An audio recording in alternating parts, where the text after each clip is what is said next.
Welcome to my review of Karacho, Tripsdrill Gerstlauer Infinity Coaster.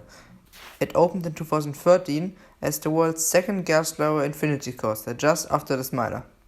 This ride is a very well-themed coaster with many animatronics and other nice things. But let's get into the stats first. It sits at a height of 98.5 feet or 30 meters, and it has a top speed of 56 miles per hour or 90 kilometers per hour. It has a track length of 2,300 feet or 700 meters, and it features 4 inversions and 1 rolling LSM launch. The ride is very smooth. The only moment where it's a little jerky is when you go into the mid-course brake run. After you leave the station, you take a right-hand turn. Then you go into a small dip into a hardline roll.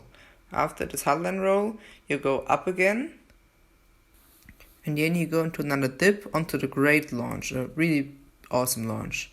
Then you go into the great top hat. There is some floater up there. After the top hat, you go into a dive loop, which more feels like an inverted top hat. After that, you go into a short turn section. It's not too intense and it has a slight rattle, but that's about the only rattly part of the ride. And you hit the mid-course brake run, go down a short drop again, onto a hill without airtime. And this turnaround right here is pretty pointless, but then, after this turnaround, you go into this dive loop, into a foggy tunnel, into a corkscrew. Those are some great elements, and after those, you hit the brakes. For the theming of the coaster, it's a pretty well-themed coaster. I'm not a big fan of the very friendly soundtrack.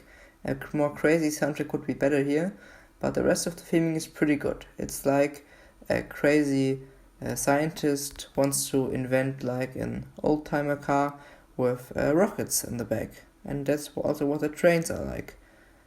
It's pretty hard to judge the operations on this coaster because when I visited the park, it was completely empty. It only had 1 train ops a day, but sometimes we even had to wait on the train for other people to get on because the park was so dead. That was kind of funny. This coaster often seems underrated. It's not the largest nor the longest, but it packs a punch. It's not the most intense, but there are some great elements. The first top hat, the first launch, the hardline roll indoor, and the dive loop and the corkscrew at the end. Those are the great elements of the ride. They are really fun, really whippy, pretty intense. The dive loop at the end is actually my favorite dive loop on any coaster. It's by far the most whippy. It's not too important in which row you are riding, but definitely sit on the right outer seat. That's my favorite seat.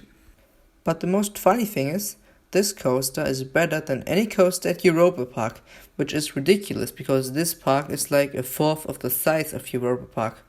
For a final score, it's getting a 9 out of 10. It's currently my favorite launch coaster in Germany, being just a little bit better than Flug von Novgorod. It's not as well themed, but it definitely has the better actual ride. Thanks for watching. What do you think of this coaster? Bye.